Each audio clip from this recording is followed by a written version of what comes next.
Avez-vous déjà imaginé monter à bord d'un vaisseau spatial et laisser derrière vous la lueur bleu-vert de la Terre pour vous aventurer vers les mondes qui composent notre système solaire? Le voyage vers la Lune, à 384 000 km, a pris 3 jours à l'époque d'Apollo. Alors on se dit souvent, si 3 jours suffisent pour la Lune, combien faudrait-il pour nos voisines planétaires? 10 jours? 1 mois, peut-être? Les chiffres réels sont, pour la plupart, bien plus déroutants que cette intuition. Aujourd'hui, nous allons parcourir le système solaire, planète par planète, pour calculer, avec les vraies contraintes de la mécanique orbitale, combien de temps chaque voyage exigerait réellement et pourquoi chaque minute passée à bord représenterait un exploit d'ingénierie humaine. Avant de commencer, essayez de deviner, pour chaque planète, avant que je ne donne la réponse.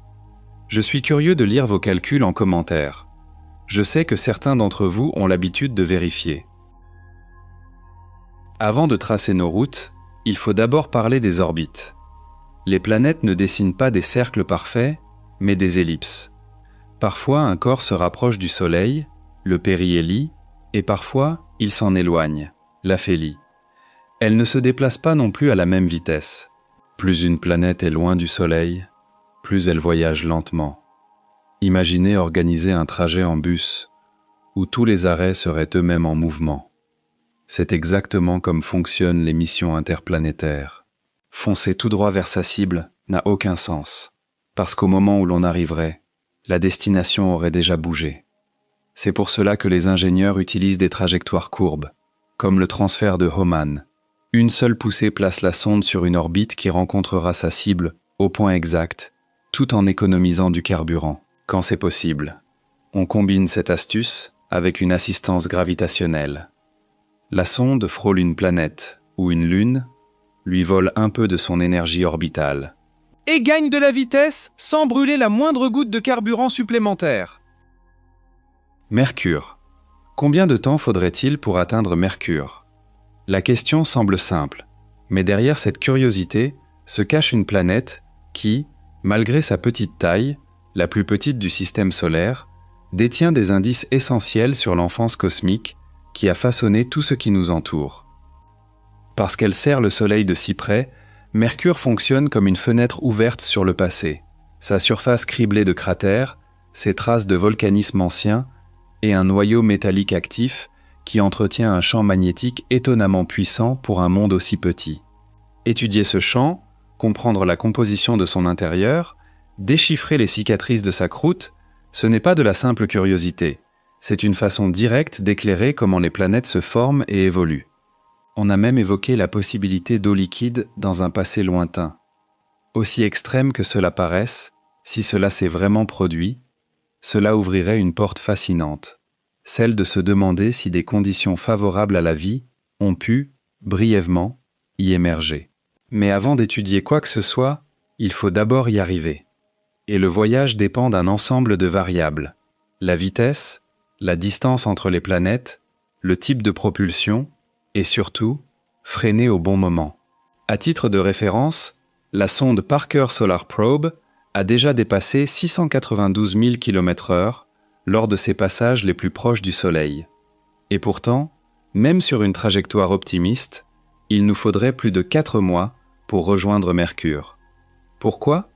Parce que les distances ne cessent jamais de changer. Sur des orbites elliptiques, les planètes se rapprochent et s'éloignent sans arrêt. Il n'existe pas de distance fixe entre la Terre et Mercure.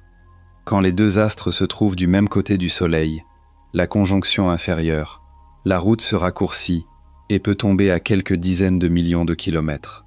Dans d'autres configurations, l'écart double, voire davantage. Mercure, d'ailleurs, possède l'orbite la plus excentrique du système solaire, une excentricité d'environ 0,21, tandis que Vénus est beaucoup plus circulaire, avec environ 0,06. Et cela suffit à brouiller tous les calculs. En pratique, personne ne pointe une fusée droit sur Mercure et n'appuie sur un bouton. Il faut chorégraphier le voyage comme un véritable ballet physique. Fenêtre de lancement, trajectoire de transfert, et presque toujours, assistance gravitationnelle. C'est ainsi qu'ont procédé toutes les missions qui s'y sont rendues. En 1973, Mariner 10 a utilisé un coup de pouce gravitationnel de Vénus et a mis environ 6 mois pour effectuer ses premiers survols de Mercure, livrant les toutes premières images rapprochées. Des décennies plus tard, Messenger, lancé en 2004, a enchaîné un véritable marathon de manœuvres avec la Terre et Vénus, avant d'entrer enfin en orbite autour de Mercure, un exploit qui a demandé environ 6 ans et demi de voyage, suivi de 4 années supplémentaires d'études, jusqu'à épuisement du carburant. Aujourd'hui, Bepicolombo, la mission conjointe ESA-JAXA, lancée en 2018, chemine grâce à une propulsion électrique solaire combinée à de multiples assistances gravitationnelles, avec la Terre, Vénus et Mercure elle-même, avant de finalement se stabiliser à destination. Remarquez le schéma qui se répète. Voler vite, c'est facile. Entrer en orbite, c'est difficile. Pour se laisser capturer par la gravité d'une planète, une sonde doit arriver suffisamment lentement par rapport à elle. Et dans le vide, freiner coûte cher en énergie. Peut-on raccourcir le trajet ? En partie. Les assistances gravitationnelles font avancer la pendule, mais elles exigent une précision chirurgicale, un mauvais timing, et la sonde manque la planète censée l'aider. Et contrairement à la Terre ou à Mars, Mercure n'offre pas d'atmosphère solide pour aider au freinage par aérofreinage. La descente repose presque entièrement sur les moteurs. Ajoutez à cela le défi thermique extrême à proximité du Soleil. Et l'on comprend pourquoi les vols de longue durée finissent, paradoxalement, par être le chemin le plus économique. Vénus. Quand la question se tourne vers Vénus, la lueur s'intensifie et l'histoire se réchauffe. Littéralement. Vénus est l'objet le plus brillant du ciel après le Soleil et la Lune. Elle brille parce que son atmosphère réfléchit énormément de lumière, et parce qu'elle se rapproche cycliquement de la Terre. Mais là encore, proche, reste une image en mouvement perpétuel. Les orbites sont elliptiques, les alignements varient. À la conjonction inférieure, quand la Terre et Vénus se trouvent du même côté du Soleil, la distance tombe à un minimum qui se répète selon un cycle d'environ 8 ans, grâce à la danse presque périodique entre les deux planètes. Sur le long terme, la distance moyenne varie énormément. Alors non, personne de sérieux ne répond à la question « Quelle est la distance jusqu'à Vénus ?» par un seul chiffre. Ce que l'on peut dire, en revanche, c'est que Vénus possède l'orbite la plus circulaire de toutes les planètes, ce qui rend son comportement bien plus prévisible que celui de Mercure. Pourquoi aller sur Vénus ? Outre le fait qu'il s'agisse de la planète la plus chaude, une pression de surface environ 92 fois supérieure à celle de la Terre, des températures dignes d'un four, elle a peut-être été habitable il y a des milliards d'années, avant qu'un effet de serre incontrôlable ne dessèche le monde et ne transforme sa croûte en véritable cocotte-minute géologique. Pour sonder ce passé, l'humanité y a envoyé un nombre impressionnant de sondes, avec un taux de succès historique qui dépasse même celui de Mars. L'Union soviétique a ouvert la voie avec Venera 1 en 1961, mais le contact a été perdu prématurément. On estime qu'elle est passée à environ 100 000 km de la planète après 97 jours de vol. Mariner 2, en 1962, a réalisé le premier survol réussi en 110 jours. En 1978, Pioneer Venus 1 est entré en orbite après un voyage de 1988 jours. Venus Express, de l'ESA, a voyagé 153 jours en 2005 avant de se stabiliser autour de la planète. Pourquoi une telle variation ? Parce qu'arriver n'est pas la même chose que rester. Les missions de survol peuvent emprunter des routes plus rapides. Pour se placer en orbite en toute sécurité, on adopte généralement des trajectoires plus longues, mais plus économes en carburant. En moyenne, les missions réussies vers Vénus ont duré entre 4 et 6 mois, avec des records autour de 109 à 110 jours, et des routes plus longues, avoisinant les 200 jours. En visant plus haut, avec des moteurs plus efficaces, rien n'empêche d'imaginer un jour des trajets de 60 à 80 jours. Mais atterrir et survivre, à la surface, c'est une toute autre histoire. Les seules images du sol viennent de Venera 9 et 10, qui n'ont tenu que 53 et 65 minutes, avant de succomber à la chaleur et à la corrosion de l'acide sulfurique. Mars. Quand la destination devient Mars, le ton de la question change. Il ne s'agit plus seulement de combien de temps, mais de comment et avec qui. Le chemin vers la planète rouge a été tracé à la fois par la coopération et par la compétition entre la NASA et SpaceX. La première fait de la sécurité et de la redondance son étoile polaire. La seconde mise sur les sauts technologiques et la réutilisation agressive. Et curieusement, ces deux visions se complètent. Parlons distance. En 2003, la Terre et Mars se sont rapprochés à environ 56 millions de kilomètres, l'une des approches les plus proches jamais enregistrées.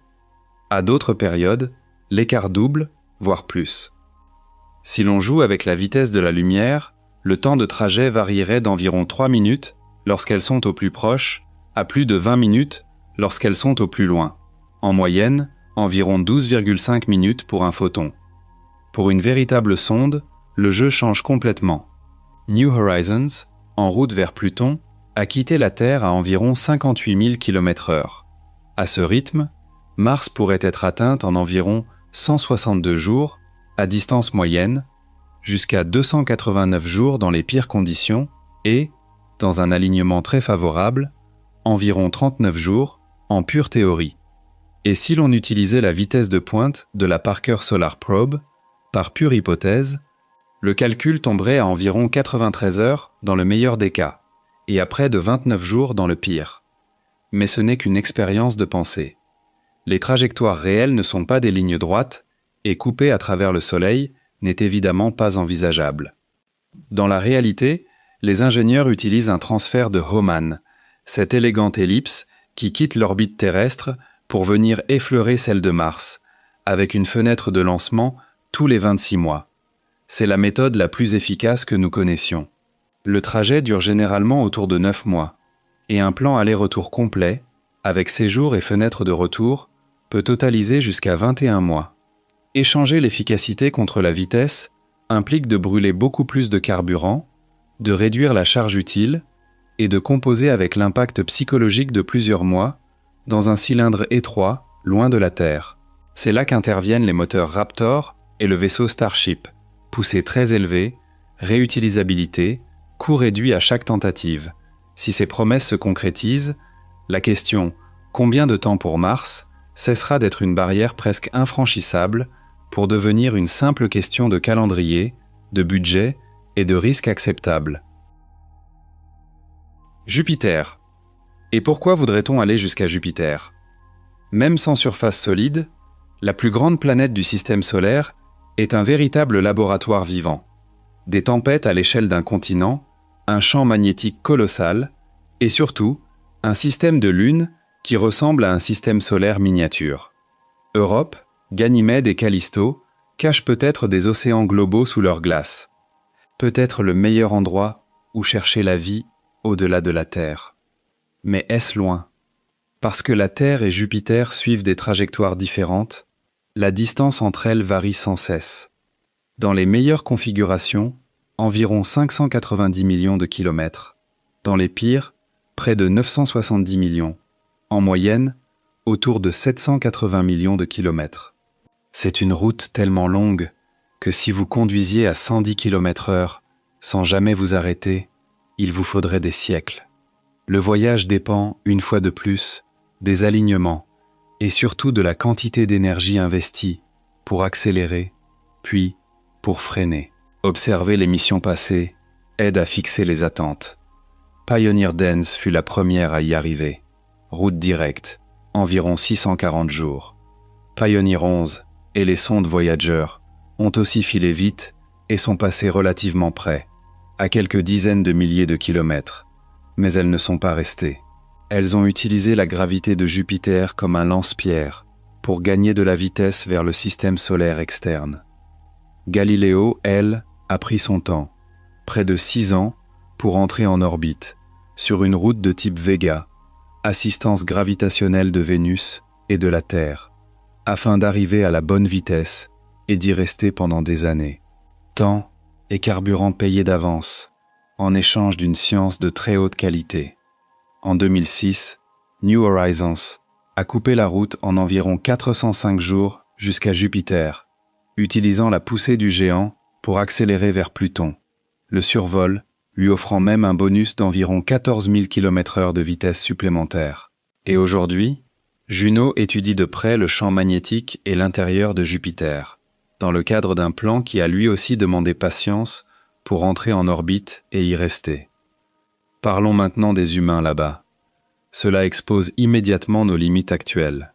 Si l'on généralise les calculs de trajectoire les plus efficaces, un trajet vers Jupiter pourrait prendre près de 6 ans. Rien que pour la nourriture, l'estimation classique pour 4 personnes avoisine les 3600 kg par an, soit environ 21 600 kg pour l'aller seul, sans compter le retour. Ajoutez l'eau, l'air, le blindage anti-radiation et des tonnes d'électronique. La protection contre les particules solaires énergétiques et les rayons cosmiques exige de la masse et de l'ingénierie. Et les effets psychologiques d'un tel confinement, avec la Terre réduite à un simple point pâle dans le hublot, sont bien réels. C'est pour cela que, tant que la logistique des équipages sur de si longues durées n'est pas maîtrisée, nous continuons d'investir dans les robots. À court et moyen terme, 2 missions devraient nourrir notre curiosité.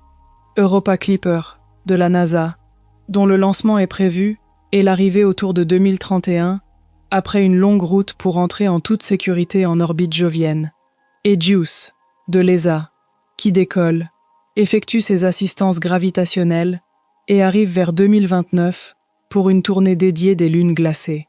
Remarquez, encore une fois, le même schéma. Pour rester, le voyage prend plus de temps. Pour passer, il va plus vite. Saturne. Et Saturne, qui n'a jamais regardé à travers un petit télescope et retenu son souffle devant ses anneaux parfaits, il cache des questions qui ne tiennent pas dans une seule vidéo. Comment se sont-ils formés? Pourquoi leur couleur varie? Pourquoi la planète brille légèrement de sa propre lumière? Combien de lunes nous surprendront encore? La cerise sur le gâteau porte les noms de Titan et Encélade, un monde avec des mers de méthane et une autre lune qui projette des panaches d'eau salée dans l'espace. Mais la première question reste, toujours, la distance. Et là encore, tout change en permanence. Dans le meilleur des cas, environ 1,2 milliard de kilomètres. Dans le pire, plus de 1,7 milliard. Cassini, qui a passé 13 ans à écrire l'encyclopédie de Saturne, n'y est pas allée en ligne droite. Elle a effectué 2 survols de Vénus, un retour vers la Terre, un coup de pouce de Jupiter, et ce n'est qu'ensuite qu'elle a plongé dans le royaume des anneaux. Pioneer 11 a mis plus de 6 ans. Voyager 1, sur un alignement excellent, est arrivé en environ 3 ans et 2 mois. Voyager 2, en environ 4 ans. Cassini a couru un marathon de 7 ans pour arriver déjà à la bonne vitesse pour se laisser capturer. New Horizons, sur une trajectoire de passage, a établi un record, environ 2 ans et 4 mois pour traverser l'orbite de Saturne. La raison de ces différences est déjà claire. La route choisie, le nombre d'assistances gravitationnelles, la puissance des moteurs et surtout la nécessité, ou non, de freiner pour entrer en orbite. Et pour les humains, la même logique qui complique Jupiter rend Saturne encore plus difficile. Un équipage signifie multiplier la masse. Capsule plus grande, réserve, système de survie, redondance, blindage, instruments. Certains osent imaginer qu'un itinéraire humain pourrait prendre 8 ans pour arriver. Et le retour dépendrait d'un véritable balai, avec Jupiter positionné parfaitement pour offrir un lance-pierre gravitationnel vers la maison. Sans oublier le poids des radiations, le stress, et tout ce que nous ne faisons que réapprendre à gérer avec le programme Artemis. C'est pourquoi le chemin le plus logique, pour l'instant, reste d'envoyer des robots, et d'apprendre d'eux, étape par étape. Uranus et Neptune, à la limite extérieure des planètes géantes, apparaissent 2 mondes bleutés qui semblent jumeaux au premier regard, mais qui racontent des histoires très différentes une fois qu'on s'en approche. Uranus et Neptune. Aujourd'hui, nous savons que ce bleu ne signifie pas des océans. C'est de la chimie, une atmosphère d'hydrogène et d'hélium, assaisonnée de méthane, d'ammoniac, d'eau et de sulfure d'hydrogène, absorbe le rouge et nous renvoie cette teinte bleu-vert. Uranus, en particulier, est un recueil de bizarreries. Elle tourne sur le côté, avec un axe incliné d'environ 98 degrés. Elle possède un champ magnétique désaligné de près de 60 degrés et décentré, et semble dégager très peu de chaleur interne. Un détail qui pourrait être lié à un impact majeur survenu dans son passé, ayant bouleversé ses couches internes et expliquant peut-être sa teinte plus délavée par rapport à Neptune. Les images de Voyager 2 en 1986 montraient un disque serein, presque sans bande ni tempête visible. Des télescopes infrarouges ont révélé plus tard que ce calme n'est qu'apparent, mais Uranus reste tout de même la moins turbulente de la bande. Neptune, à l'inverse, est pur dynamisme, des vents jusqu'à 2100 km/h, de grandes taches sombres qui apparaissent et disparaissent, et une atmosphère si agitée qu'elle empêche la formation de cette brume photochimique qui, sur Uranus, atténue les contrastes. Les lunes racontent l'autre moitié de l'histoire. Miranda, Ariel, Umbriel, Titania et Oberon, les 5 plus grandes lunes d'Uranus, montrent des surfaces jeunes, d'immenses escarpements. Verona Rupes offrirait peut-être plus de 20 km de chute libre et des signes d'une géologie froide, faite de glace et d'eau, plutôt que de roches en fusion. Quand on observe les exoplanètes, on comprend pourquoi tout cela a soudain grimpé dans nos priorités. Les géantes de glace comme Uranus et Neptune sont extrêmement courantes autour des autres étoiles. Comprendre nos géantes bleues, c'est comprendre d'autres systèmes planétaires entiers. C'est pour cela que la communauté scientifique a braqué les projecteurs sur une mission qui porte déjà un surnom, Uranus Orbiter and Probe, un orbiteur dédié, accompagné d'une sonde destinée à plonger dans l'atmosphère. Les fenêtres de lancement les plus favorables se situent autour de 231-2032, en utilisant Jupiter comme lance-pierre, pour un temps de croisière d'environ 13 ans.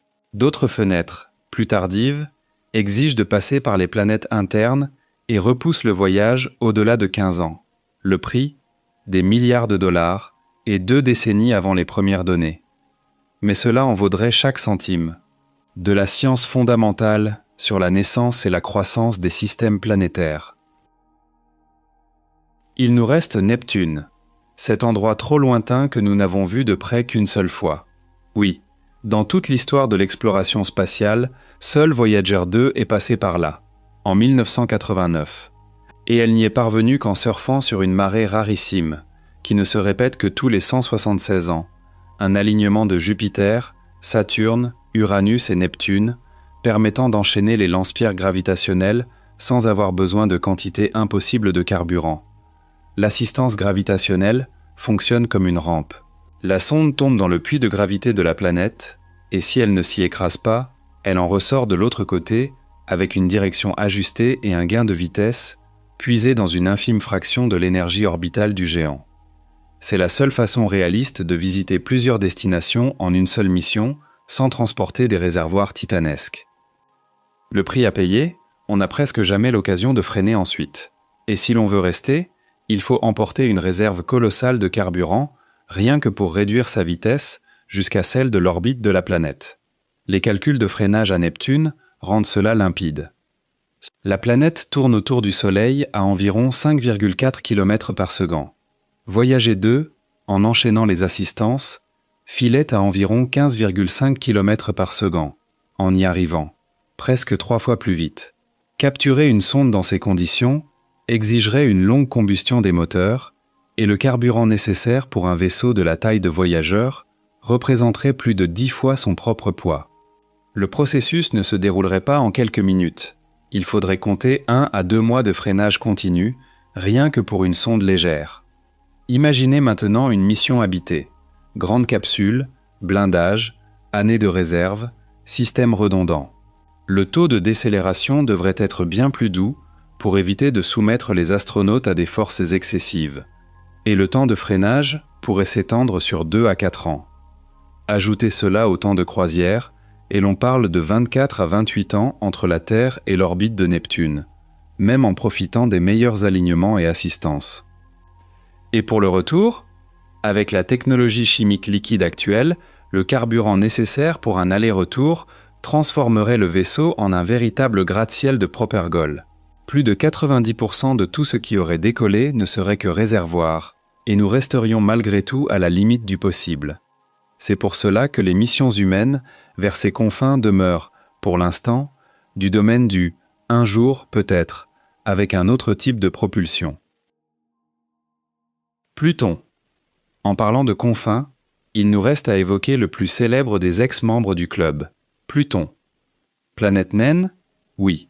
Insignifiante? Jamais. Si lointaine que le Soleil n'y ressemble plus qu'à une étoile très brillante, elle décrit de l'entour elliptique, tantôt à environ 30 unités astronomiques du Soleil, tantôt près de 50. Pour nous, cela se traduit en chiffres glaçants et têtus. La distance Terre-Pluton oscille généralement entre 4 et 7 milliards de kilomètres, avec un temps de trajet de la lumière allant de 4 à près de 7 heures dans chaque sens. Autrement dit, toute commande envoyée aujourd'hui n'arrive que de nombreuses heures plus tard. Et la réponse à cela s'appelle New Horizons, une petite sonde légère qui a voyagé 9 ans et demi à 16 km par seconde pour capturer les images de ce cœur gelé qu'est Pluton. Un vaisseau habité, plus lourd et plus lent, aurait selon moi besoin d'environ 35 ans pour y parvenir. 2 générations d'astronautes se relayant devant le hublot. Mieux vaut choisir des compagnons de voyage que l'on apprécie vraiment, pour un tel périple. Fermeture. Au fil de tout ce parcours, un détail revient sans cesse. Être loin, ce n'est pas seulement une question de distance, c'est une question d'énergie. Changer d'orbite, c'est changer de vitesse, et chaque kilomètre par seconde supplémentaire coûte extrêmement cher. C'est pour cela que des réponses comme 4 mois pour Mercure, entre 110 et 200 jours pour Vénus, 9 mois pour Mars, un peu plus d'1 an pour un survol de Jupiter, mais près de 6 ans pour s'y mettre en orbite, 4 à 7 ans pour Saturne selon la route, plus d'1 décennie pour Uranus et Neptune, même dans les scénarios les plus favorables, doivent toujours se lire avec cette légende en tête: si la mission ne fait que passer, on va plus vite. Si elle doit rester, on ralentit et l'on emporte énormément de carburant. C'est aussi pour cela que les assistances gravitationnelles restent l'art le plus fin de la navigation spatiale. La différence entre un simple instantané de passage et toute une saison chargée de découvertes. Peut-on raccourcir tout cela? Oui, sur le papier, il existe des pistes. La propulsion électrique solaire, plus économique, une poussée minuscule mais soutenue dans le temps. Les voiles solaires, une poussée photonique constante. Les réacteurs nucléaires, capables de générer une poussée continue. Et des concepts plus audacieux encore, comme les voiles laser et les moteurs ioniques de nouvelle génération. Chacun résout un morceau du puzzle. Certains réduisent le temps de croisière, d'autres rendent moins coûteux le changement de vitesse à l'arrivée. L'ingénierie avance, mission après mission. Pendant ce temps, nous continuons d'accumuler les leçons qui nous ont menés jusqu'ici. Le premier survol rapproché de Mercure, les cartes détaillées de sa croûte, les minutes héroïques des sondes Vénéra dans l'enfer vénusien, les rovers martiens qui tournent les pages de l'histoire, les plongées de Juno à travers les lignes de champ de Jupiter, le long opéra de Cassini au milieu des anneaux, le seul et unique passage devant Uranus et Neptune, et la promesse d'y retourner, avec soin, méthode et ambition. Au fond, la question « combien de temps pour y aller ?» tient moins d'un chronomètre que d'une invitation à comprendre comment fonctionne le système solaire, et comment nous, ces primates têtus munis d'outils, apprenons peu à peu à naviguer dans cette horloge de gravité. Parfois, la réponse se compte en mois, parfois en années, parfois en décennies. Et c'est très bien ainsi, parce que chaque minute passée sur la route rembourse, au centuple, des siècles de connaissances quand nous revenons. Alors voici la question que je vous laisse. Si vous ne pouviez choisir qu'un seul timbre à voir de près, l'ombre d'un anneau de Saturne traversant l'atmosphère, les fissures d'Europe, le calme d'Uranus, les tempêtes de Neptune, lequel mettriez-vous dans votre passeport cosmique? On vient de parler de Mercure comme du monde le plus proche du Soleil. Mais il existe une destination encore plus proche que Mercure. Une destination qu'on pourrait croire, logiquement, la plus facile à atteindre de tout le système solaire, puisqu'elle est juste là, au centre de tout. C'est exactement l'inverse qui est vrai. Le Soleil contient 99,8% de toute la masse du système solaire. Sa gravité est ce qui retient tout, de Mercure jusqu'au nuage d'Oort, à des dizaines de milliards de kilomètres. Alors pourquoi est-il si difficile d'y aller? Pourquoi ne suffit-il pas de pointer un vaisseau droit dessus et de couper les moteurs, en le laissant tomber? La réponse tient dans le même fait qui empêche la Terre de s'y écraser depuis 4 milliards et demi d'années. La Terre file à environ 108 000 km par heure, presque entièrement sur le côté, latéralement, par rapport au Soleil. Ce n'est pas une chute.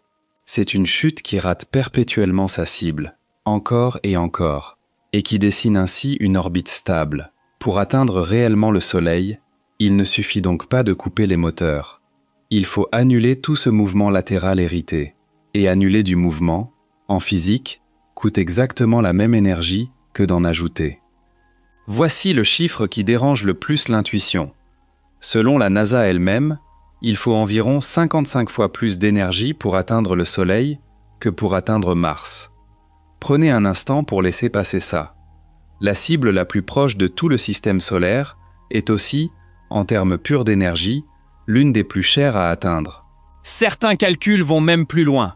Annuler assez de vitesse orbitale pour tomber vers le centre du système demanderait presque le double de l'énergie nécessaire pour s'en échapper complètement et quitter le système solaire pour toujours. Il serait, dans un sens très réel, physiquement plus facile d'abandonner notre étoile à jamais que de simplement la toucher. Ce n'est pas un hasard si, dans la mythologie grecque, c'est justement en s'approchant du Soleil qu'Icare a perdu son vol. La légende racontait une chute par excès de chaleur. La physique, elle, raconte une chute qui est presque impossible à réaliser. Pas parce que le Soleil repousse, mais parce que s'en approcher exige d'annuler, méthodiquement, tout ce qui nous permet de rester en orbite autour de lui. Les pionniers oubliés, Hélios 1 et 2. Avant Parker Solar Probe, avant même que le grand public ne s'y intéresse, 2 sondes ont détenu ce record dans une indifférence presque totale. Hélios 1, lancé le 10 décembre 1974, et Hélios 2, lancé le 15 janvier 1976. Un projet conjoint entre l'agence spatiale ouest-allemande et la NASA, l'une des rares collaborations internationales de cette ampleur en pleine guerre froide. Les 2 sondes furent d'ailleurs les premières jamais construites hors des États-Unis ou de l'Union soviétique à quitter l'orbite terrestre. Les 2 vaisseaux ont plongé sur des orbites très elliptiques, une aphélie proche d'une unité astronomique et un périhélie tombant jusqu'à environ 0,29 unités astronomiques du Soleil pour Hélios 2, soit environ 43 millions de kilomètres, légèrement à l'intérieur même de l'orbite de Mercure, sur une période orbitale d'à peine 190 jours. Le 17 avril 1976, en atteignant ce point le plus proche, Hélios 2 a battu un record de vitesse qui allait tenir pendant 42 ans, environ 252 800 km/h, soit 70 km par seconde. Un record établi par une sonde qu'à peu près personne, en dehors des spécialistes, ne connaît aujourd'hui. C'est un peu injuste, quand on y pense. Voyager et Viking sont devenus des noms familiers. Hélios, elle, a accompli un travail tout aussi ambitieux, et objectivement plus périlleux, puisqu'elle plongeait vers la fournaise plutôt que vers le froid, et elle est pourtant restée dans l'ombre pendant près d'un demi-siècle. Une autre stratégie. Ulysse est l'angle jamais tenté. Il existe une toute autre façon d'aborder le problème du Soleil, plutôt que de s'en rapprocher, changer complètement d'angle de vue. C'est exactement ce qu'a tenté la sonde Ulysse, un projet conjoint entre la NASA et l'Agence spatiale européenne, lancé le 6 octobre 1990 depuis la soute de la navette spatiale Discovery. Jusque-là, absolument toutes les sondes envoyées vers le Soleil, la Terre elle-même, d'ailleurs, et toutes les planètes, orbitent à peu près dans le même plan, appelé l'écliptique. Personne n'avait jamais observé les pôles du Soleil. Le problème, c'est qu'il est extrêmement coûteux en énergie de simplement basculer une trajectoire hors de ce plan. Cela demanderait, en théorie, une poussée presque aussi grande que celle nécessaire pour quitter le système solaire tout entier. La solution a de nouveau été un détour. Ulysse a d'abord filé vers Jupiter, l'a atteint en février 1992 et a utilisé la gravité du géant gazeux pour se faire littéralement éjecter du plan de l'écliptique. Une manœuvre d'une précision inédite à l'époque. Elle est ensuite passée au-dessus du pôle sud du Soleil en juin 1994, puis du pôle nord en 1995, révélant que le vent solaire venant des régions polaires souffle de façon étonnamment uniforme, à environ 750 km par seconde, plus de 2 fois plus vite que le vent équatorial, plus irrégulier, mesurée à environ 350 km par seconde. Conçu pour 5 ans de mission, Ulysse a fini par fonctionner 13 années de plus que prévu, effectuant plusieurs passages polaires supplémentaires avant de s'éteindre le 30 juin 2009. Elle n'a jamais essayé de toucher le Soleil. Elle a simplement changé d'angle. Et cela a suffi pour révéler une dimension entière de notre étoile, que personne, avant elle, n'avait jamais pu observer. Une héritière discrète d'Ulysse, Solar Orbiter. La stratégie du détour polaire n'a pas pris fin avec Ulysse. Lancée le 10 février 2020 par l'Agence spatiale européenne, en partenariat avec la NASA, la sonde Solar Orbiter poursuit exactement la même idée, mais avec, cette fois, une caméra braquée en permanence sur le Soleil. Plutôt qu'un seul survol de Jupiter, Solar Orbiter procède par petites touches répétées. Une série de survols rapprochés de Vénus, échelonnés sur toute la durée de la mission, chacun inclinant un peu plus son orbite par rapport au plan de l'écliptique. Le 18 février 2025, l'un de ces survols l'a fait passer à seulement 379 km de la surface de Vénus, plus près que l'altitude à laquelle vole la Station spatiale internationale autour de la Terre. Ce lent travail de patience a fini par payer. En 2025, avec une inclinaison orbitale d'environ 17 degrés par rapport à l'équateur solaire, Solar Orbiter a capturé les toutes premières images de l'histoire montrant clairement un pôle du Soleil, une région que personne, jusque-là, n'avait jamais pu observer directement, cachée qu'elle est à la vue de toutes les planètes qui orbitent dans le même plan. Un nouveau survol de Vénus est prévu pour le 24 décembre 2026, un autre cadeau de Noël pour la communauté solaire, qui inclinera encore davantage la trajectoire, avec un objectif final de 33 degrés d'ici la fin de la décennie. Ulysse avait ouvert la porte. Solar Orbiter, aujourd'hui, la maintient grande ouverte, preuve que la meilleure façon de comprendre notre étoile n'est pas toujours de s'en rapprocher davantage, mais parfois, simplement, de la regarder enfin sous le bon angle. Parker Solar Probe, l'héritière. En 2018, la NASA a repris le flambeau d'Hélios avec un objectif bien plus radical, ne plus seulement s'approcher du Soleil, mais le toucher, au sens propre, en traversant sa couronne. La sonde porte le nom d'Eugene Parker, le physicien qui a théorisé l'existence du vent solaire en 1958. Et c'est la toute première mission de la NASA à porter le nom d'une personne encore vivante au moment du lancement. Le problème restait le même que pour Hélios. Comment perdre suffisamment de vitesse latérale héritée de la Terre pour tomber vers le Soleil sans emporter une quantité de carburant totalement irréaliste? La solution a été d'une élégance redoutable. Plutôt que de brûler du carburant pour freiner, Parker Solar Probe a utilisé 7 survols de Vénus, étalés sur près de 7 ans, empruntant à chaque passage un peu de l'énergie orbitale de la planète pour resserrer son orbite, encore, et encore, et encore, 24 orbites au total, chacune un peu plus proche que la précédente. Lancée le 12 août 2018, la sonde était déjà, à peine 2 mois plus tard, le 29 octobre 2018, devenu l'objet artificiel le plus proche jamais envoyé vers le Soleil, dépassant le record d'Hélios 2, vieux de 42 ans. Et le 24 décembre 2024, un cadeau de Noël un peu particulier pour les équipes de mission, elle a atteint son approche finale, environ 6,1 millions de kilomètres de la surface visible du Soleil, à peine 8,5 rayons solaires.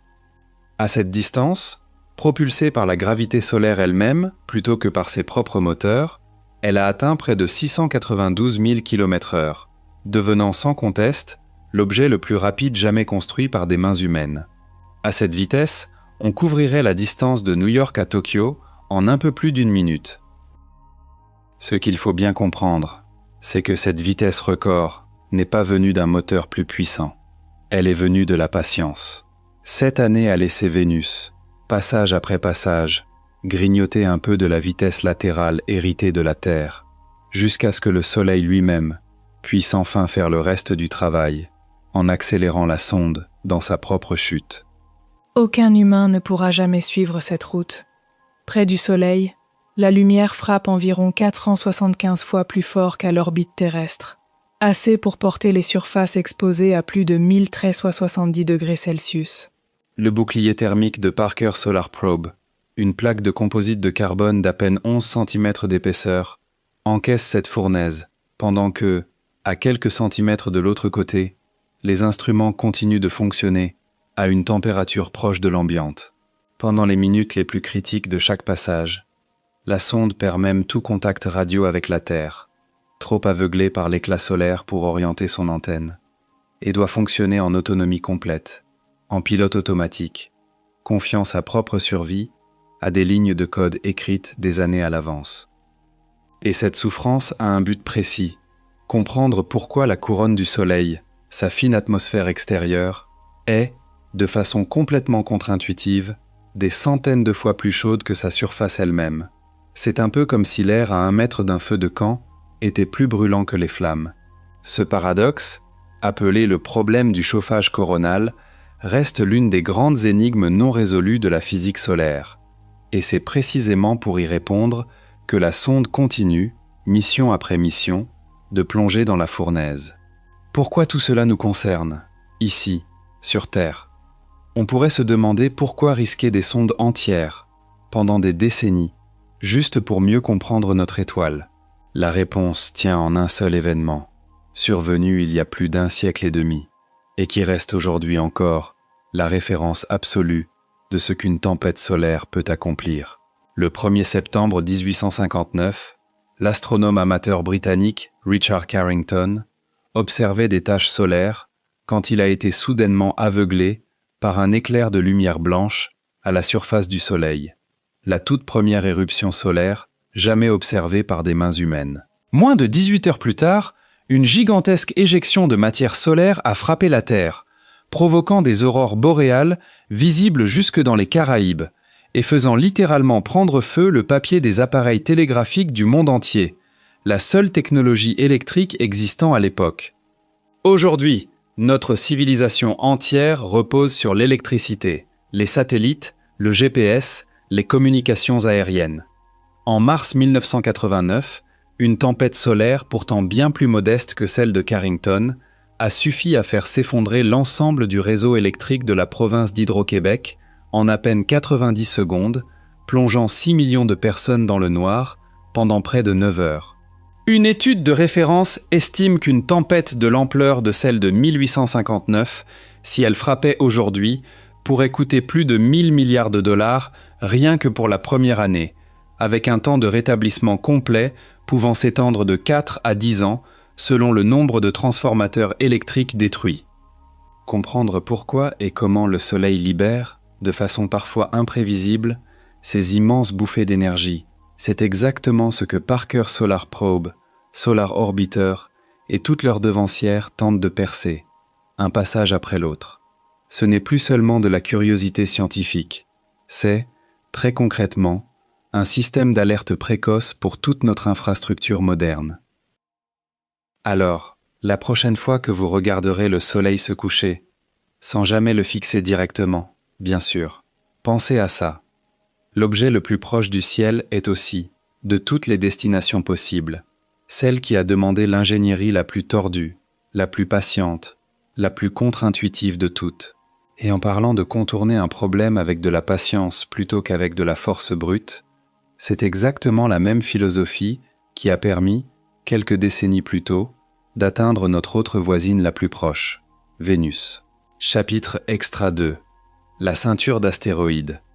Avant d'atteindre Jupiter, il y a une région qu'on traverse trop souvent sans s'y arrêter, littéralement, puisque presque toutes les sondes qui l'ont franchie ne faisaient qu'y passer en chemin vers ailleurs.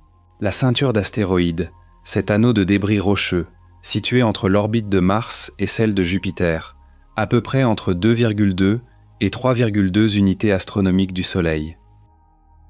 Un vide qui s'est révélé plein. Le premier jour du XIXe siècle, le 1er janvier 1801, l'astronome et prêtre italien Giuseppe Piazzi observait le ciel depuis l'observatoire de Palerme, en Sicile, en train de corriger un catalogue d'étoiles. Il a remarqué un point qui n'aurait pas dû être là, un point qui, nuit après nuit, se déplaçait légèrement.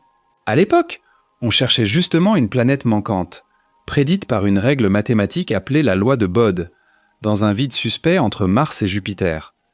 Piazzi a cru avoir trouvé cette planète manquante, il l'a nommée Cérès, en l'honneur de la déesse romaine des moissons, mais la maladie l'a empêché de poursuivre ses observations, et l'objet a disparu derrière l'éclat du soleil avant que quiconque d'autre n'ait pu le confirmer. Ce sont les calculs du jeune mathématicien Carl Friedrich Gauss, alors âgé d'à peine 24 ans, qui ont permis de prédire où et quand Cérès réapparaîtrait, et de la retrouver, le 31 décembre de cette même année. Ce calcul a fondé la réputation de l'un des plus grands mathématiciens de l'histoire. Dans les 6 années qui ont suivi, 3 autres corps sont apparus au même endroit, Pallas en 1802, Junon en 1804, puis Vesta en 1807. Ce n'était pas une planète manquante. C'était toute une ceinture de fragments, les restes d'un monde qui n'a jamais réussi à se former, resté à l'état de chantier inachevé depuis la naissance même du système solaire, écrasé par les marées gravitationnelles de Jupiter, avant d'avoir pu s'assembler. Oubliez tout ce que le cinéma vous a montré. Avant d'aller plus loin, il faut détruire une image. Dans presque tous les films de science-fiction, traverser la ceinture d'astéroïdes ressemble à un slalom désespéré entre des rochers géants qui se percutent en permanence. La réalité est presque comiquement différente, c'est l'une des régions les plus vides de tout le système solaire. Si l'on rassemblait la totalité de la matière contenue dans toute la ceinture, chaque caillou, chaque grain de poussière, on obtiendrait un objet représentant à peine 3 à 4% de la masse de notre Lune. Cette masse dérisoire est répartie sur un volume si gigantesque que la distance moyenne entre 2 astéroïdes de plus d'1 kilomètre dépasse plusieurs centaines de milliers de kilomètres, largement plus que la distance qui sépare la Terre de la Lune. Si vous vous teniez debout à la surface d'un astéroïde et leviez les yeux, vous ne verriez presque certainement aucun autre astéroïde à l'œil nu, pas même un point brillant. Il vous faudrait un télescope. C'est précisément pour cette raison qu'une quinzaine de missions ont pu traverser la ceinture sans jamais avoir besoin de manœuvres d'évitement. Pioneer 10 en 1972, en tout premier, suivi par Pioneer 11, les 2 Voyager, Ulysse, Galileo, Cassini, New Horizons, Juno et bien d'autres. Le risque qu'une sonde percute accidentellement un astéroïde en la traversant est estimé à moins d'une chance sur 1 milliard. Les ingénieurs qui planifient ces trajectoires n'essaient pas d'éviter les astéroïdes. Au contraire, ils doivent souvent dévier légèrement la route, exprès, s'ils veulent avoir la chance d'en photographier un au passage. Une mission qui n'a jamais eu de moteur puissant. 2 corps y dominent tous les autres, Vesta et Cérès, qui à eux seuls représentent environ 45% de toute la masse de la ceinture. Et une seule mission dans toute l'histoire de l'exploration spatiale s'est donné la peine de vraiment s'arrêter pour les visiter en profondeur, toutes les 2, au lieu de simplement les survoler. Elle s'appelle Dawn, et sa façon d'y arriver était radicalement différente de tout ce qu'on a vu jusqu'ici dans cette vidéo. Lancée le 27 septembre 2007, Dawn a passé plus d'1 an à tester méthodiquement chacun de ses systèmes avant d'effectuer un survol gravitationnel de Mars le 17 février 2009, la même astuce de voler de la vitesse, déjà vue avec Mercure ou Jupiter. Mais à partir de là, tout devient différent. Dawn ne portait aucun moteur chimique puissant, capable de la faire changer de trajectoire d'un coup. Elle portait un moteur ionique, la toute première mission purement scientifique de la NASA à en être équipée. Un moteur ionique n'a presque aucune force. Sa poussée équivaut à peu près au poids d'une feuille de papier posée dans votre main. Il faut environ 4 jours de poussée continue, sans interruption, juste pour faire passer la sonde de 0 à 97 km/h. C'est ridiculement lent, comparé à la brutalité d'un moteur chimique classique qui délivre toute son énergie en quelques minutes. Mais voici où l'histoire bascule. Un moteur ionique ne s'arrête jamais. Il pousse, doucement, pendant des mois, des années, alimenté simplement par les panneaux solaires du vaisseau, ionisant des atomes de xénon et les éjectant à très grande vitesse à travers une grille électrifiée. Et sur la durée totale de sa mission, Dawn a accumulé un changement de vitesse totale d'environ 11 km par seconde, davantage que n'importe quel autre vaisseau spatial de l'histoire n'a jamais réussi à produire avec son propre carburant, une fois séparé de sa fusée de lancement. Un moteur ionique consomme environ 10 fois moins de carburant qu'un moteur chimique classique pour produire le même effet final. La lenteur, ici, n'est pas une faiblesse. C'est la stratégie elle-même. Le premier vaisseau à orbiter 2 mondes. Le 15 juillet 2011, Dawn est entrée en orbite autour de Vesta, devenant la toute première sonde à orbiter un corps de la ceinture principale d'astéroïdes. Elle y est restée 14 mois, cartographiant sa surface, découvrant un noyau dense entouré d'un manteau et d'une croûte, une structure interne qui ressemble davantage à celle d'une planète rocheuse qu'à celle d'un astéroïde ordinaire, avec un cratère d'impact de plus de 500 km de diamètre près de son pôle sud, si vaste qu'il a probablement failli briser le corps tout entier. Et le plus étonnant, c'est que des fragments de cet impact avaient déjà atteint la Terre bien avant que Dawn n'existe. Une famille entière de météorites retrouvés sur notre sol, appelés météorites HED, présentait depuis des décennies une signature minéralogique mystérieuse qu'on soupçonnait de venir de Vesta, sans jamais pouvoir le confirmer. En comparant directement la composition de la surface avec ces échantillons, Dawn a permis de refermer cette énigme. Ces cailloux, tombés du ciel bien avant l'ère spatiale, racontaient déjà, sans qu'on le sache, l'histoire d'un monde à 200 millions de kilomètres d'ici. Puis, en septembre 2012, grâce à ce même moteur patient, Dawn a quitté l'orbite de Vesta. Un exploit qu'aucune sonde à carburant chimique n'aurait pu se permettre, faute de réserves suffisantes, pour se diriger vers Cérès. Elle y est arrivée le 6 mars 2015, entrant officiellement en orbite le 13 mars, devenant la première sonde à orbiter une planète naine, et la première de toute l'histoire à orbiter 2 corps extraterrestres distincts au cours d'une seule et même mission.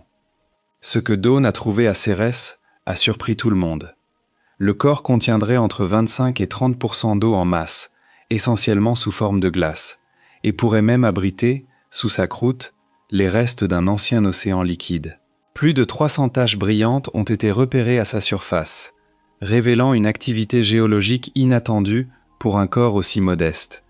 Cérès, en un sens, ressemble davantage aux lunes glacées de Jupiter et de Saturne, Europe, Encelade, qu'à ses voisines rocheuses de la ceinture d'astéroïdes. La mission s'est achevée en silence, sans drame, en octobre-novembre 2018, quand Dawn a épuisé son carburant d'hydrazine, celui qui servait au contrôle d'orientation, pas à la propulsion elle-même, pour un coût total d'environ 473 millions de dollars. Contrairement à d'autres sondes qu'on fait délibérément plonger vers leur destination pour éviter toute contamination biologique, Dawn a été laissée en orbite stable et permanente autour de Cérès, par précaution, au cas où ce petit monde glacé abriterait, quelque part sous sa surface, les conditions nécessaires à la vie. Elle est toujours là-haut aujourd'hui, une carcasse silencieuse qui continue de tourner, indéfiniment, autour d'un monde qu'elle a mis 8 ans à atteindre. Non pas à cause de la distance, mais à cause d'un choix délibéré, préférer la patience à la puissance. Et aujourd'hui, Psyché, l'héritière en plein vol. Cette même philosophie continue, en ce moment même, avec une mission qui n'est pas encore arrivée à destination. Psyché, de la NASA, a décollé le 13 octobre 2023 à bord d'une fusée Falcon Heavy, en direction d'un astéroïde du même nom. Un monde qu'on soupçonne d'être, littéralement, le noyau métallique exposé d'une ancienne protoplanète, arraché à sa croûte et à son manteau par une collision violente lors de la formation du système solaire. Découvert dès 1852 par l'astronome italien Annibale de Gasparis, l'astéroïde Psyché mesure environ 280 km dans sa plus grande largeur et pourrait contenir jusqu'à 60% de métal en volume. Comprendre sa composition, c'est un peu comme obtenir un accès direct à ce qui se cache, encore aujourd'hui, sous nos pieds, au centre même de la Terre, une région que nous ne pourrons jamais atteindre directement. La sonde utilise, elle aussi, une propulsion électrique solaire, mais avec une technologie encore différente de celle de Dawn. Des propulseurs à effet Hall, une première pour une mission interplanétaire. La poussée qu'ils produisent est si douce qu'elle équivaut, selon la NASA elle-même, à peu près à la pression que vous ressentiriez en tenant 3 pièces de monnaie dans la paume de votre main. Et pourtant, sur la durée totale du voyage, environ 6 ans, pour parcourir 3,6 milliards de kilomètres, cette poussée microscopique suffira à faire tout le travail. En mai 2026, c'est-à-dire il y a quelques semaines à peine, au moment où cette vidéo est écrite, Psyche a effectué son survol gravitationnel de Mars, empruntant exactement la même astuce que Dawn avant elle, pour se relancer vers la ceinture d'astéroïdes. Elle devrait se laisser capturer par la gravité de sa cible fin juillet 2029, pour y rester en orbite pendant 26 mois, jusqu'en octobre 2031. La sonde transporte aussi une expérience de communication par laser, capable de transmettre des données à un débit comparable à celui d'une connexion Internet haut débit terrestre, depuis plus de 140 millions de kilomètres. Une technologie qui, un jour, pourrait bien remplacer les ondes radio pour tenir une conversation avec les futures missions humaines lointaines. Alors quelque part, en ce moment précis, dans le vide entre Mars et Jupiter, une sonde de la taille d'un terrain de tennis continue d'accélérer en silence, poussée par une lueur bleue à peine visible, sur un trajet qu'elle a commencé il y a presque 3 ans, et qu'elle ne terminera que dans 3 ans encore. Les cousins plus proches, quand on n'a pas besoin d'aller si loin. Toutes les visites d'astéroïdes ne demandent pas de traverser toute la ceinture principale. Une famille entière de petits corps, dits géocroiseurs, orbite bien plus près de nous, croisant parfois l'orbite terrestre elle-même. Et ce sont, historiquement, les tout premiers astéroïdes que l'humanité a appris à approcher, à orbiter, puis à toucher. Le 14 février 2000, un jour de la Saint-Valentin resté célèbre chez les planétologues, pour un astéroïde nommé d'après le dieu grec de l'amour. La sonde américaine Near Shoemaker est devenue le tout premier vaisseau à se placer en orbite autour d'un astéroïde, Eros. 1 an plus tard, en février 2001, elle a fait bien mieux qu'orbiter. Elle s'est posée directement à sa surface, un exploit que ses concepteurs n'avaient même pas prévu à l'origine. Depuis, le Japon et les États-Unis se sont livrés à une forme de course amicale vers ces petits mondes. La sonde japonaise Hayabusa a rapporté sur Terre, dès 2010, les premiers grains de poussière jamais collectés directement à la surface d'un astéroïde, Itokawa. Sa suivante, Hayabusa 2, a fait mieux encore. Elle a même tiré un petit projectile sur l'astéroïde Ryugu pour créer un cratère artificiel et exposer la matière enfouie sous la surface, avant de ramener ses échantillons sur Terre en décembre 2020. Elle continue, aujourd'hui encore, sa route vers de nouvelles cibles. La NASA a répondu avec OSIRIS-REx, qui a collecté un échantillon de l'astéroïde Bennu en octobre 2020 et l'a ramené sur Terre en septembre 2023, la toute première fois qu'un vaisseau américain rapportait de la matière d'un astéroïde. En comparant les échantillons de Ryugu et de Bennu, les deux agences spatiales ont découvert que ces cailloux carbonés partagent une histoire chimique commune, probablement nés dans une même région lointaine du système solaire primitif, avant de dériver chacun de leur côté. Ce ne sont pas, à proprement parler, des habitants de la grande ceinture entre Mars et Jupiter. Ce sont des voisins plus proches, égarés sur des orbites qui frôlent parfois la nôtre. Mais leur histoire raconte la même chose que celle de Vesta ou de Cérès.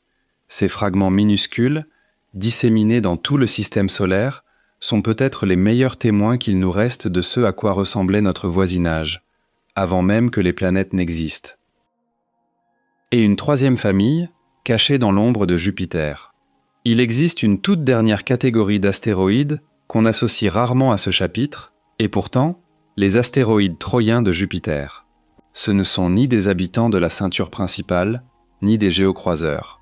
Ce sont des dizaines de milliers de corps piégés par l'équilibre gravitationnel entre le Soleil et Jupiter, regroupés en 2 essaims qui précèdent et suivent la planète géante sur sa propre orbite, comme 2 nuées d'insectes accompagnant un animal bien plus gros. La NASA a lancé, le 16 octobre 2021, une mission baptisée Lucy, en référence au célèbre squelette fossile d'un ancêtre humain vieux de 3,2 millions d'années, avec un objectif d'une ambition inédite, visiter, en un seul et même voyage de 12 ans, 8 astéroïdes différents, sur des orbites totalement indépendantes les unes des autres. Jamais, dans toute l'histoire de l'exploration spatiale, une seule sonde n'avait tenté d'atteindre autant de destinations distinctes. Lucy a déjà testé ses instruments au passage, en survolant l'astéroïde Dinkinesh en novembre 2023, où elle a découvert, par surprise, une petite lune en orbite autour de lui. Puis, l'astéroïde Donald Johansson, en avril 2025. Mais le vrai voyage ne commence qu'en août 2027, quand elle atteindra le premier essaim de Troyen, celui qui précède Jupiter, pour y survoler successivement Eurybates, Polymélé, Leucus, puis Horus. Elle reviendra ensuite frôler la Terre une dernière fois pour voler un peu plus de vitesse, direction le second essaim, celui qui suit Jupiter, où elle doit atteindre le duo Patrocle et Ménétios en 2033, plus de 12 ans après son lancement. Ces astéroïdes troyens sont probablement des vestiges directs du nuage de matière qui a donné naissance aux planètes géantes elles-mêmes, de véritables fossiles cosmiques, capturés depuis des milliards d'années dans l'ombre gravitationnelle de Jupiter, sans jamais avoir eu la chance, ni la malchance, de devenir autre chose que ce qu'ils étaient au tout premier jour. Et une fois qu'on a traversé cette ceinture de débris et de patience, la route continue vers un monde qui, lui, n'a jamais eu besoin de patience pour impressionner, parce qu'il est, tout simplement, immense. Chapitre extra 3, Au-delà de Pluton, l'espace interstellaire. On vient de voir que New Horizons a mis 9 ans et demi pour atteindre Pluton. Mais Pluton n'est pas la fin de l'histoire. Il existe 2 vaisseaux, lancés bien avant New Horizons, qui sont allés bien plus loin, si loin qu'ils ont fini par quitter, littéralement, l'influence directe du Soleil. Les aînées silencieuses, Pioneer 10 et 11. Avant Voyager, il y a eu les Pioneers. Pioneer 10, lancée le 2 mars 1972, a été la toute première sonde de l'histoire à traverser complètement la ceinture d'astéroïdes, puis à survoler Jupiter, en décembre 1973. Pioneer 11, lancée 1 an plus tard, a répété l'exploit avant de devenir, en 1979, la toute première sonde à survoler Saturne, ouvrant la voie, littéralement, à la route que les 2 voyageurs emprunteraient juste derrière elle. Les 2 sondes transportaient chacune une plaque en aluminium doré, conçue avec l'aide de l'astronome Carl Sagan, une silhouette d'hommes et de femmes, ainsi qu'un schéma indiquant la position du Soleil dans la galaxie, au cas où une intelligence extraterrestre les intercepterait un jour. C'étaient les tout premiers messages jamais envoyés délibérément vers les étoiles, bien avant le disque en or de Voyager, qui allait s'en inspirer. Aujourd'hui, les 2 sondes sont silencieuses. Le dernier contact avec Pioneer 11 remonte à septembre-novembre 1995. Pioneer 10, elle, a envoyé son tout dernier signal détectable le 23 janvier 2003, alors qu'elle se trouvait à environ 82 unités astronomiques du Soleil. Aucune des 2 n'a jamais atteint l'espace interstellaire au sens propre. Le contact a été perdu bien avant qu'elles ne franchissent l'héliopause.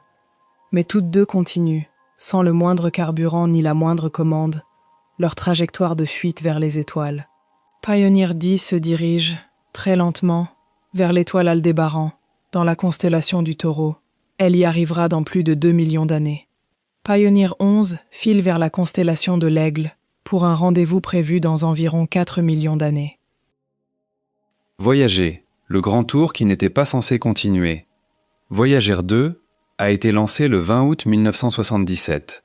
Voyager 1, le 5 septembre de la même année, dans cet ordre, mais sur une trajectoire plus rapide, Voyager 1 a fini par dépasser sa jumelle dès le 15 décembre 1977. Leur mission initiale ne concernait que Jupiter et Saturne. Ce n'est qu'après avoir accompli cette mission, en profitant d'un alignement planétaire qui ne se reproduit qu'une fois tous les 176 ans, que Voyager 2 a poursuivi seul vers Uranus et Neptune, pendant que Voyager 1 s'enfonçait vers les confins, dans une direction différente, ayant sacrifié la possibilité de survoler Pluton pour pouvoir étudier de près Titan, l'énigmatique lune de Saturne. Le 17 février 1998, Voyager 1 est devenu l'objet fabriqué par l'humanité le plus éloigné jamais envoyé, dépassant Pioneer 10 à une distance de 69,4 unités astronomiques.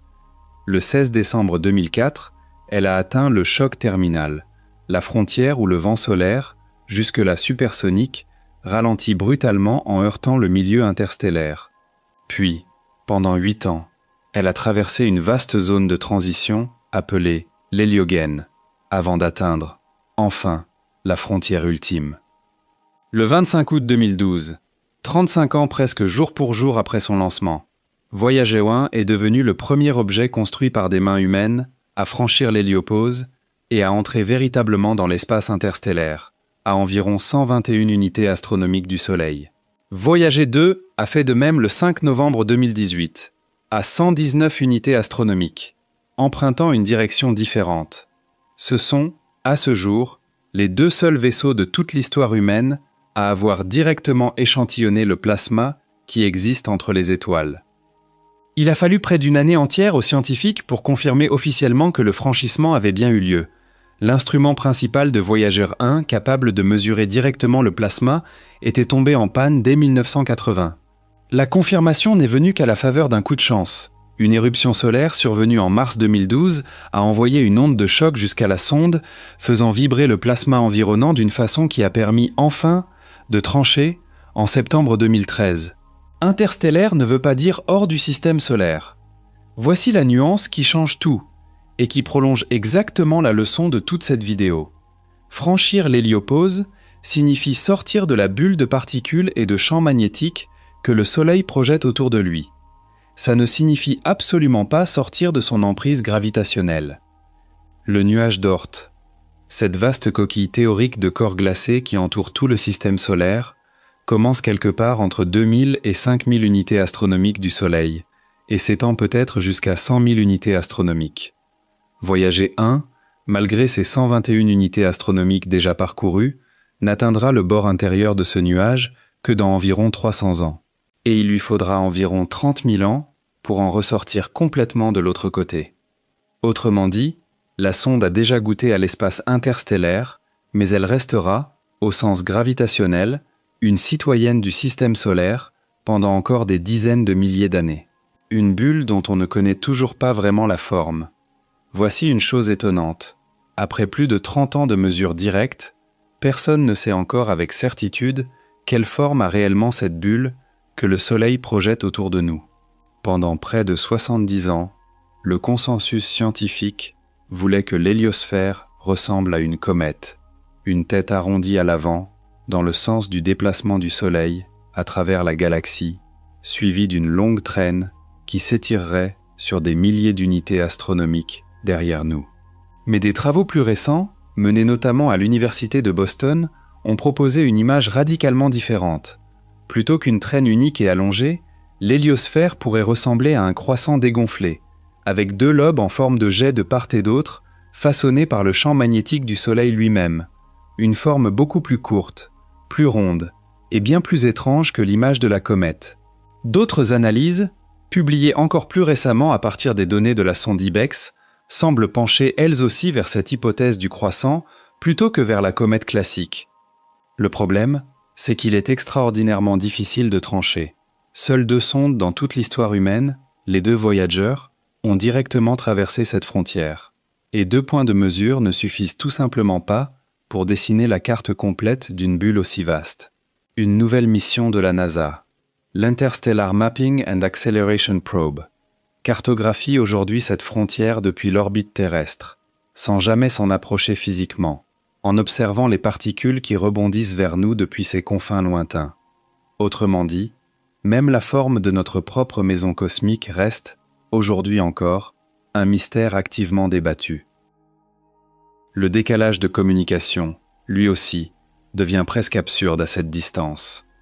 Aujourd'hui, en 2026, un signal met déjà plus de 23 heures pour parcourir le trajet entre Voyager 1 et la Terre, dans un seul sens. Le 15 novembre 2026, dans quelques mois à peine, la sonde atteindra une distance symbolique exacte, un jour-lumière complet de la Terre. À ce moment précis, une question envoyée depuis notre planète mettra une journée entière à l'atteindre, et sa réponse mettra encore une journée entière à nous revenir. Poser une question et attendre la réponse prendra alors, très précisément, 48 heures. Ce n'est plus une conversation, c'est une correspondance par lettres à l'échelle du système solaire. Une lente extinction, pas une panne. Il y a quelque chose d'étrangement émouvant dans la façon dont Voyager 1 approche, aujourd'hui, la fin de sa mission. Elle ne va pas se briser, ni exploser, ni disparaître d'un coup. Elle s'éteint, tout doucement, comme une bougie à court de cire. Ces 3 générateurs thermoélectriques à radioisotopes, qui transforment la chaleur du plutonium en décomposition en électricité, produisaient environ 470 watts au moment du lancement, en 1977. Aujourd'hui, en 2026, ils n'en produisent plus qu'environ 230 watts, un peu moins que la moitié, perdant environ 4 watts chaque année, sans exception, sans pause, depuis presque 50 ans. Sur les 10 instruments scientifiques que la sonde transportait à l'origine, 7 ont déjà dû être éteints, un par un, pour économiser cette énergie qui s'amenuise. Le 17 avril 2026, les ingénieurs du Jet Propulsion Laboratory ont envoyé la commande pour éteindre l'un des derniers instruments encore actifs sur Voyager 1, celui qui mesurait les particules chargées de faible énergie, en fonctionnement quasi continu depuis 1977. La commande a mis environ 23 heures à parcourir les 25 milliards de kilomètres qui nous séparent de la sonde. Il ne reste plus, aujourd'hui, que 2 instruments allumés à bord, celui qui écoute les ondes de plasma et celui qui mesure le champ magnétique. Les équipes de la mission n'ont pourtant pas abandonné. Elles préparent en ce moment même une manœuvre baptisée en interne le Big Bang, remplacer simultanément plusieurs systèmes énergivores par des équivalents à très basse consommation, dans l'espoir de gagner encore quelques précieuses années. Le test doit d'abord avoir lieu sur Voyager 2, en mai et juin 2026, avant d'être tenté, si tout se passe bien, sur Voyager 1 elle-même, pas avant juillet. Si la manœuvre réussit, il existe même une chance de rallumer l'instrument tout juste éteint. L'objectif affiché reste de garder au moins un instrument scientifique en fonctionnement jusque dans les années 2030. Il n'y aura probablement jamais de gros titres annonçant la fin de Voyager 1. Juste, un jour, un dernier signal qui n'arrivera plus, et des antennes sur Terre qui continueront d'écouter, par habitude, un silence qui ne se rompra plus jamais. La petite dernière, New Horizons, continue. Il existe malgré tout une bonne nouvelle dans cette famille de sondes vieillissantes. New Horizons, la Benjamine du groupe, celle qui a survolé Pluton en 2015, continue son propre chemin vers les confins. Le 1er janvier 2019, elle a survolé Arrokoth, un petit objet glacé de la ceinture de Kuiper, devenant l'objet le plus lointain jamais exploré de près par une sonde, à plus de 43 unités astronomiques du Soleil. Ces réserves d'énergie devraient, selon les estimations actuelles, lui permettre de continuer à fonctionner jusque dans les années 2040, avec un objectif à très long terme d'atteindre, elle aussi, un jour, l'héliopause, quelque part autour de 2040 si tout se passe bien. 3 générations de sondes, 3 destins différents. Les Pioneers, silencieuses mais toujours en chute libre vers les étoiles. Les Voyager, en train de s'éteindre lentement, watt après watt, après presque 50 ans de service. Et New Horizons, encore jeune, encore pleine de watts, qui n'a même pas encore atteint la frontière que ses aînés ont déjà franchie. Et si on continuait, jusqu'à la prochaine étoile? Voyager 1 file actuellement à environ 17 km par seconde. Elle ne se dirige vers aucune étoile en particulier, mais dans environ 40 000 ans, sa trajectoire actuelle la fera passer à environ 1,6 années-lumière de l'étoile Gliese 445, dans la constellation de la Girafe. Ce sera alors l'objet fabriqué par l'être humain le plus proche d'une autre étoile, sans qu'aucun être humain n'ait jamais programmé cette rencontre. Et si, par pure curiosité, on faisait le calcul de combien de temps il lui faudrait pour parcourir plutôt la distance jusqu'à l'étoile la plus proche du Soleil, Proxima du Centaure, à 4,24 années-lumière d'ici? La réponse serait d'environ 75 000 ans, 750 siècles, pour parcourir la distance jusqu'à notre voisine stellaire la plus immédiate. C'est le genre de nombre qui rend tout le reste de cette vidéo, les mois vers Mars, les années vers Saturne, soudain minuscules par comparaison. Alors, peut-on faire mieux? Sur le papier, un projet existe déjà. Et il porte un nom qui sonne presque comme de la science-fiction. Breakthrough Starshot, fondé en 2016 par l'investisseur Yuri Milner, en collaboration avec le physicien Stephen Hawking et Mark Zuckerberg, financé au départ à hauteur de 100 millions de dollars, le concept est d'une audace folle. Plutôt qu'un gros vaisseau, une flotte de milliers de nanosondes de la taille d'une puce électronique, chacune attachée à une voile ultra légère de quelques mètres de large. Un réseau de lasers extrêmement puissant, basé au sol, illuminerait ces voiles pendant seulement une dizaine de minutes, les accélérant, sous une poussée équivalente à environ 10 000 fois la gravité terrestre, jusqu'à environ 20% de la vitesse de la lumière, soit plus de 200 millions de kilomètres par heure. À cette vitesse, le trajet jusqu'à Proxima du Centaure ne prendrait plus 75 000 ans. Il prendrait environ 20 ans. Mais il y a un prix à payer pour cette vitesse. Ces nanosondes n'auraient absolument aucun moyen de freiner à l'arrivée. Il faudrait, pour cela, une sorte de voile magnétique interagissant avec le plasma interstellaire, une technologie qui reste totalement hors de portée à l'échelle d'un objet de quelques grammes. Ce serait donc un survol à pleine vitesse, de quelques heures à peine, le temps de capturer tout ce qu'il est possible de capturer avant de continuer, pour toujours, dans le vide au-delà. La transmission de ces données vers la Terre, elle, s'étalerait sur environ 80 heures pendant la fenêtre d'approche maximale. Le survol est bref, mais faire redescendre l'information prend déjà plusieurs jours. Et une fois les données collectées, il faudrait encore attendre 4,24 années supplémentaires, le temps que la lumière elle-même mette pour revenir jusqu'à nous, avant de voir la moindre image. 20 ans de voyage, plus 4 ans de silence radio.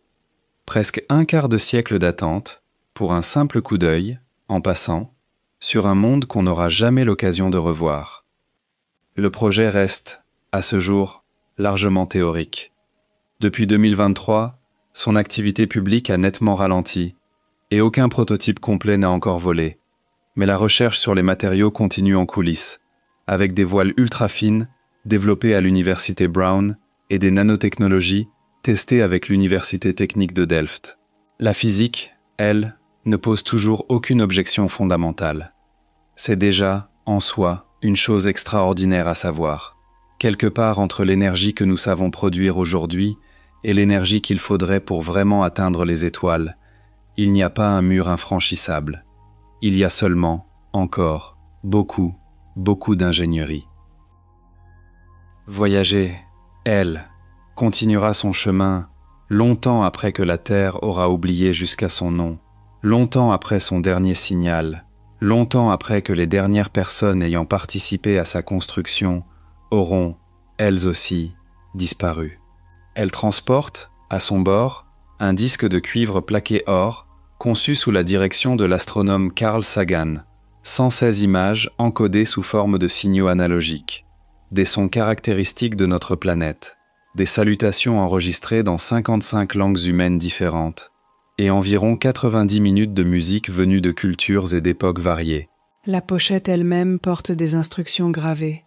Comment faire tourner le disque, comment décoder les images, et un diagramme indiquant, à l'aide de 14 pulsars connus, la position exacte du Soleil dans notre galaxie, au cas, infiniment improbable, où quelqu'un, un jour, la croiserait dans le noir et voudrait savoir d'où elle vient.